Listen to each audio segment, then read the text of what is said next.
ఏదైతే అంబటి రాంబాబు మీద 14 రోజులు రిమాండ్ విధిస్తూ కోర్టు ఆదేశాలు ఇచ్చింది. అంబటి రాంబాబు గారి తరఫున పొన్నవాళ్ళ సుధాకర్ గారు వాదనలు వినిపించారు. అంటే అన్ని bailable offences below 7 years imprisonment ఉన్న కేసులు కాబట్టి దాంట్లో బెయిల్ ఏమని వాళ్ళు వాదన వినిపించారు. అలానే అంబటి రాంబాబు గారు ఏమి ఓల్డ్ ఏజ్ అని 70 years ఏజ్ అని అతనికి హెల్త్ ఇష్యూస్ ఉన్నాయని దాన్ని కన్సిడర్ చేస్తూ కూడా బెయిల్ ఇవ్వమని అడిగారు. కానీ దాన్ని కోర్టు భావించకుండా అతనికి 14 రోజులు రిమాండ్ విధించింది. అలానే ప్రాసిక్యూషన్ తరఫున వాళ్ళు విజయలక్ష్మి గారు గట్టిగా వాదనలు వినిపించారు. ఏదైతే దాదాపు అతని మీద 20 కేసులు ఉన్నాయని, అగెనిస్ట్ పోలీసుల మీద అసాల్ట్ చేసి అంటే దాడి చేసిన కేసుల్లో 7 కేసులు ఉన్నాయి కాబట్టి అతనికి రిమాండ్ చేయాల్సిందని ప్రాసిక్యూషన్ వాళ్ళు విధించారు.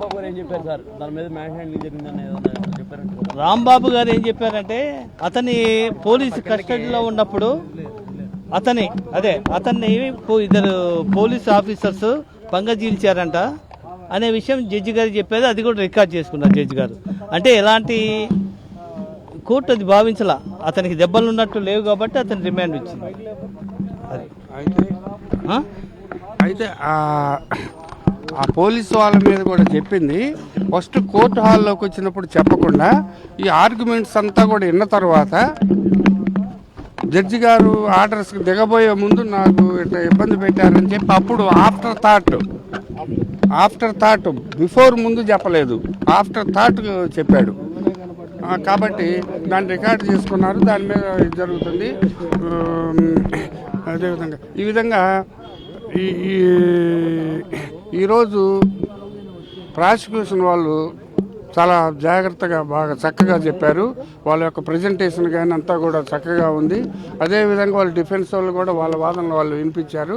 ఈ 2 వాదనలు నిన్న మీదట ఏదేమైనప్పటికీ ఒక మాతృమూర్తిని ఆ విధంగా తిట్టడం అనేది కూడా సభ్య సమాజం కూడా ఇది ఎవరు కూడా సహించరానటువంటి విషయము. మన చరిత్రలో కూడా చూసాము. రామాయణంలో సీతను జోలిపోయి ఏమయ్యారు, అలానే భారతంలో ద్రౌపది జోలిపోయి ఏమయ్యారు, అలానే భువనేశ్వరమ్మ గారు జోలిపోయి ఏమయ్యారు, వంశీ కనపడకుండా పోయాడు. చరిత్ర చెబుతుంది. దీంట్లో ఏం చెబుతుందో చరిత్ర ముందు మనందరం చూడాలి.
భాగ్యశ్రీ చూడమని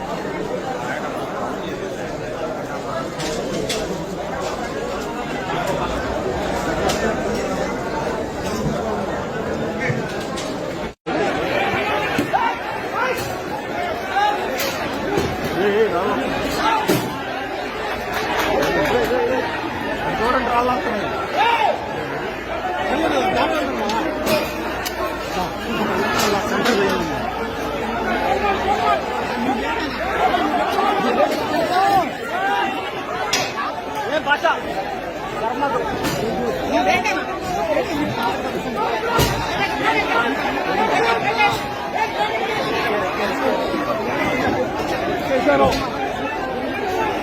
లైట్ ఉంది చూడు, లైట్ ఎవరితో లైట్ ఉంది అక్కడ అందులో చూడు, దాంట్లో లైట్ ఉంది ఎవరితో దాంట్లో